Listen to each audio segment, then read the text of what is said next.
Belə gedəcək. İndi bizdən çıxaq. Gedək biz belə.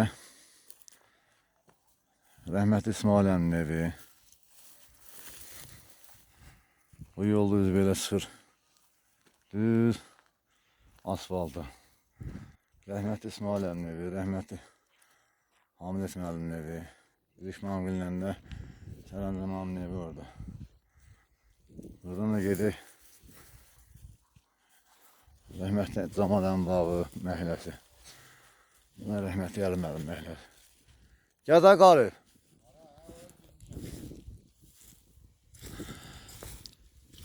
Baba Əli müəllim məhəlləsidir. Bura rəhmətli Camal əminin evidir. Ora rəhmətli Həsənin evidir. Amma heç oraya girmək olmur.